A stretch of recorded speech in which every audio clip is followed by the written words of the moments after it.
Hello everyone, and welcome to my Young and the Restless official 24 channel. I hope everyone is having a wonderful day. Before we begin, please hit the subscribe button and give this video a thumbs up. In addition to denying that Mitch Bacall is Matt Clark, Sienna Bacall will threaten to ban Nick Newman from the club. After going crazy in bed with Holden Novak in Los Angeles, Claire Newman will feel completely transformed and say she has no regrets. But when Claire is by herself and thinking about Kyle, she will appear somewhat conflicted. Claire will undoubtedly be troubled by the picture that Kyle and Harrison Abbott snapped while dressed for Halloween. After calling her mother to her suite, Claire will confide in Victoria Newman. Claire will talk about all the amazing things Holden has shown her in Los Angeles, but she will regret not spending Halloween with Harrison. Victoria won't see the necessity for that guilt and will question whether Claire is truly disappointing Harrison or Kyle. On Monday's YNR episode, back in Genoa City, Kyle will gripe about Holden and worry that he might never be able to mend his relationship with Claire. Jack Abbott warns Kyle that he might come across as aggressive and envious after Kyle informs him about his intention to reveal Holden and Audra Charles's secret. For Claire's own safety, Kyle will feel compelled to let her know about Holden, even if it means running the risk of losing her forever. When Matt Clark, who is believed to be dead, appears in Los Angeles once more, Sharon Newman will continue to reel. Mitch will tell his bouncer to keep Sharon out of the club and argue she is mistaken. After failing to return to the shadow room, Sharon will go back to the hospital. At that point, Sharon will inform Nick that Matt is still alive and going by Mitch. Nick will be curious about how Noah Newman is involved in all of this since Mitch is Sienna's spouse. They'll go back to the club because Nick will accept Sharon's assertions and want to meet Matt for himself. Nick will sneak in while Sharon provides a distraction when the bouncer refuses to let the couple in. Nick will then have an opportunity to question Sienna once more, bringing up Sharon's encounter with Mitch, also known as Matt Clark. Sienna will deny that her husband has an alias and say that she doesn't recognize the name. Nick will notice that Sienna is nervous and afraid, but if he doesn't stop questioning others, she will threaten to bar him from the shadow room. Ultimately, Nick will ask Sienna to deliver a message on his behalf. Sienna will be told to inform Mitch that Nick Newman would want to meet with him as soon as he is free. Mitch will reappear in the club and question Sienna about their most recent talk, even though Sienna informed Nick that Mitch had left for the evening. Sienna would clarify that Nick Newman, Noah's father, was present and claimed Mitch was actually Matt Clark. Nick will go back outside with Sharon and give her an update on his conversation with Sienna. Although Sharon and Nick won't be able to confirm how much Sienna knows about Mitch's true identity, they will be able to see that she feels uneasy and is hiding things. Nick will determine that taking Matt by surprise is the best line of action, so he will shortly prepare to corner him for an unexpected confrontation. Still trembling, Sharon dashes back to the hospital. She tells Nick that she saw Matt Clark, fearing that he will think she's insane. He tells her that he has been deceased for many years. She summarizes what just transpired as they sat down. They believe he must be Mitch, Sienna's husband. Nick believes that Matt might have contributed to Noah's collision. It wouldn't be the first time a crazy person turned their lives into a nightmare. Naturally, Nick must face this man directly. Sharon Nick Even when Nick provides a bribe, the doorman refuses to let Sharon and Nick back into the shadow room. The Newman makes an attempt to contact Sienna. When that doesn't work, he convinces Sharon to show the bouncer a photo of Noah so he can sneak in behind his back. The tension in Los Angeles and Genoa City reaches a fever pitch as tangled lies, buried pasts, and forbidden passions drive the Newman family and those around them into dangerous emotional territory. In addition to denying that Mitch Bacall is Matt Clark, Sienna Bacall will stand firm in her mission to protect her husband and her empire at the shadow room. With a dangerous edge in her tone, she will threaten to ban Nick Newman from the club permanently, reminding him that her loyalty lies with Mitch, not the Newmans. But behind her cold mask of confidence, Sienna's nerves will betray her. The mere mention of Matt Clark's name will send chills through her, and even as she denies the connection, her trembling hands and darting eyes will tell another story. Nick will catch every micro-expression, every flicker of panic that crosses her face, fueling his determination to uncover the truth. Meanwhile, across the city, Claire Newman will be living through her own storm of emotions after an unforgettable night of passion with Holden Novak. Their chemistry will be wild and unrestrained, the kind that burns away every ounce of doubt, at least for the moment. As she lies tangled in the sheets beside him, Claire will feel like a different woman, transformed by the reckless intimacy they shared. She'll confess to herself that she has no regrets, not about surrendering to the moment, not about letting herself feel alive again after so much heartbreak and uncertainty. But when Holden slips into the shower, leaving her alone in the silence of the hotel suite, reality will creep back in. Claire's gaze will fall on her phone, and her heart will twist painfully when she sees the photo Kyle Abbott posted, a sweet Halloween snapshot of himself with his son, Harrison, both dressed in matching costumes. That simple image will stab at her like a dagger. Suddenly, all of Claire's euphoria will drain away. She'll sit there, clutching the phone, her mind a battlefield between desire and guilt. Holden had made her forget everything, her fears, her loyalties, her moral compass. But that photo of Kyle and Harrison will remind her of what she's left behind, and the consequences of the choices she's making. It will force her to ask herself if her connection with Holden is truly love, or just an escape from the pain of her fractured life in Genoa City. Feeling unsettled, Claire will pick up the phone and call her mother, Victoria Newman, asking her to come to her suite. When Victoria arrives, she'll immediately sense that something heavy is weighing on her daughter. Claire will open up about her time in Los Angeles, about the incredible experiences Holden has shown her, the way he's awakened parts of her she didn't even know existed. Her eyes will shine as she speaks, but there will be a shadow behind them. I can't stop thinking about Halloween, Claire will confess softly. Harrison looked so happy in that picture. I should have been there. Victoria will gently take her daughter's hand and tell her not to torture herself over something so small. You're not disappointing anyone, sweetheart. Harrison knows you care about him. You've been through so much, you deserve to enjoy life again, Victoria will say, her voice warm but firm. Yet Claire won't be able to let go of her guilt, insisting that Kyle and Harrison might see her absence as a sign she's already moved on.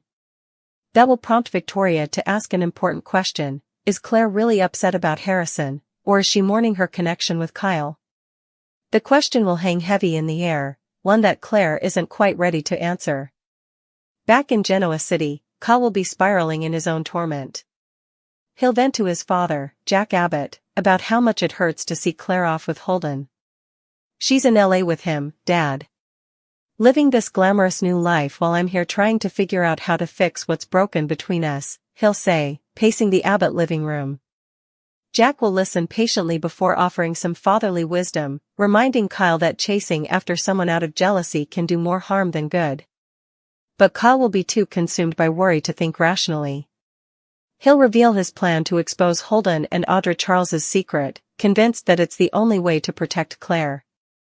Jack will immediately caution him that this move could backfire. You'll come off as obsessive, even dangerous, he'll warn. If Claire finds out what you're planning, she might never trust you again. But Kyle won't be able to shake the feeling that Holden is hiding something that could hurt Claire. I don't care if she hates me for it, Kyle will insist. If there's a chance she's in danger, I need to tell her the truth. Jack will see the desperation in his son's eyes and realize that nothing will stop Kyle from going after Holden. The question will be, will his obsession save Claire or destroy her trust in him completely? While emotional storms rage in Genoa City and Los Angeles, Sharon Newman will find herself haunted by a face she thought she'd never see again. Still reeling from her shocking encounter, she'll burst into the hospital, trembling and pale. He's alive, she'll whisper to Nick. Matt Clark is alive. Nick will stare at her in disbelief, shaking his head. Sharon, that's impossible. Matt's been dead for years. But Sharon will be adamant, describing every detail of her encounter with Mitch Bacall, the voice, the mannerisms, the look in his eyes. It's him, Nick.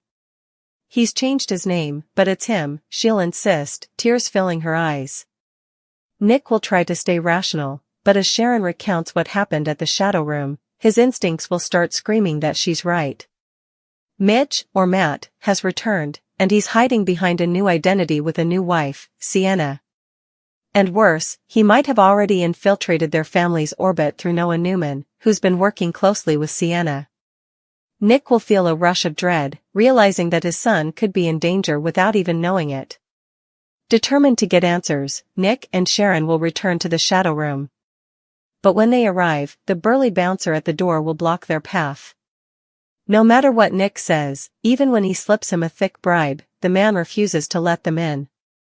"You're not on the list," he'll grunt. Sharon, desperate, will plead with him to let her speak to Mitch, but the bouncer will remain unmoved. Nick will then think fast, convincing Sharon to distract him while he sneaks in through a side entrance. Inside, Nick will move stealthily through the smoky, neon-lit corridors of the shadow room, his pulse pounding. He'll spot Sienna behind the bar and approach her calmly, though his jaw will be tight with tension. "Sienna," he'll say, leaning closer, "we need to talk about Mitch." Her eyes will flash with alarm before she quickly masks it with a practiced smile. "My husband's not here," she'll reply coolly. "And I don't know who this Matt Clark person is you keep mentioning." Nick won't buy it for a second. He'll notice the tremor in her voice, the way her fingers grip the edge of the counter. "You're scared," he'll say quietly. "You should be." When Nick presses harder, Sienna's composure will start to crack.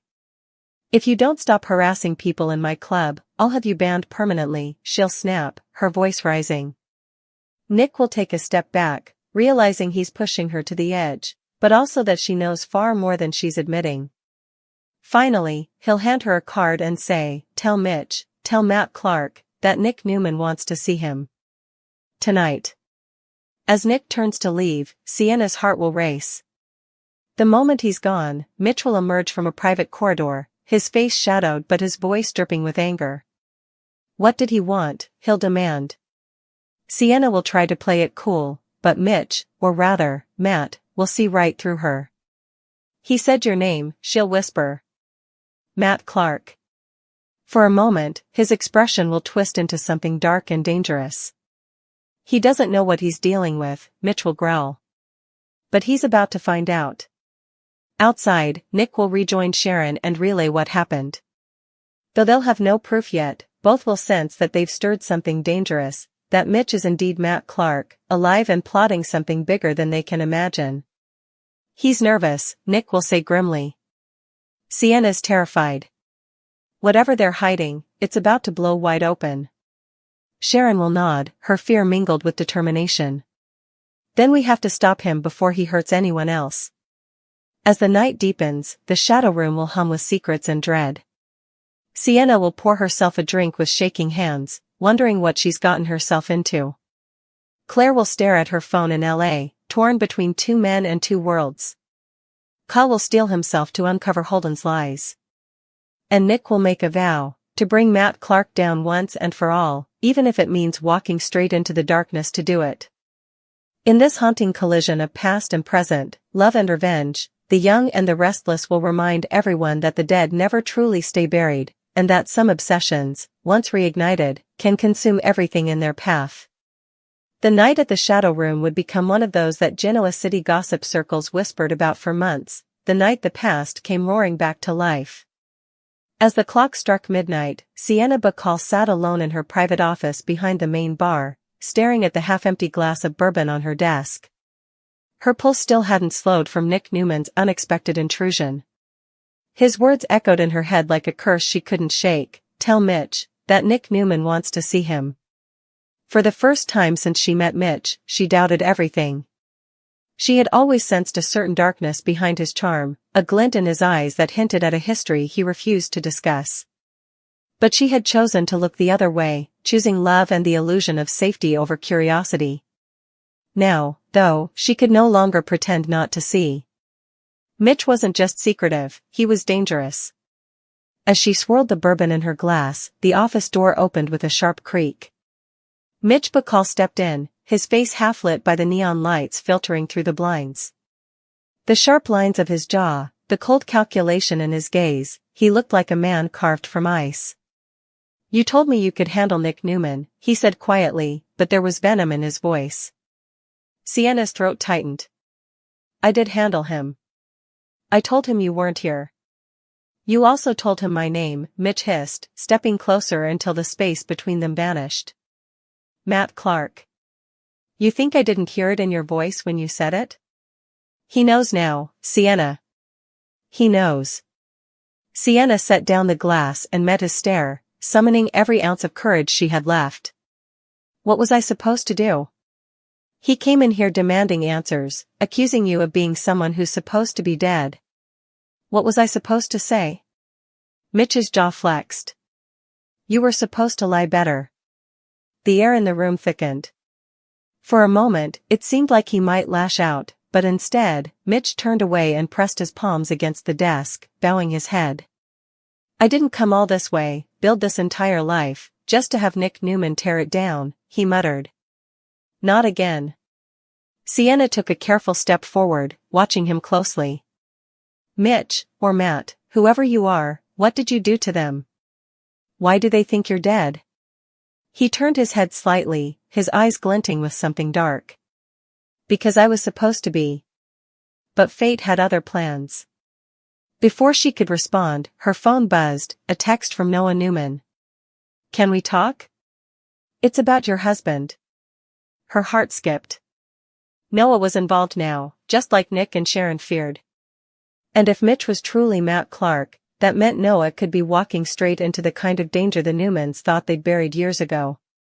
Across town, Sharon was pacing the hospital waiting area, her anxiety palpable. Nick had gone quiet after their encounter with Sienna, his mind working a mile a minute. He's hiding something, Sharon said softly, breaking the silence. You saw her face, she was terrified. Nick nodded. Yeah. And terrified people talk eventually. But I don't think we have much time before he runs. He pulled out his phone and called Noah, but it went straight to voicemail. Damn it, Nick muttered, slamming the phone down on the counter. He's not answering. Sharon felt her stomach drop. You don't think? I think Mitch, or Matt, is making his next move, Nick said grimly. Meanwhile, in Los Angeles, the emotional aftershocks of Claire Newman's choices were beginning to spread like cracks through glass. She sat on the balcony of her hotel suite, wrapped in one of Holden Novak's shirts, staring at the twinkling city lights below. Holden came out behind her, barefoot, his tone light as he said, You're quiet tonight. Regretting our little adventure? She turned, forcing a faint smile. Not regret. Just, reality sinking in. He joined her at the railing, draping an arm around her shoulders. Reality's overrated. Claire laughed softly, but the sound was hollow. You don't understand. When I'm here with you, it feels like everything else disappears, the drama, the guilt, all of it. But then I see Kyle and Harrison's photo, and it hits me all over again. I can't just erase them. Holden's expression tightened. You mean you can't erase him? She glanced up, startled. Holden. It's okay, he said with a shrug, though his tone carried a trace of resentment.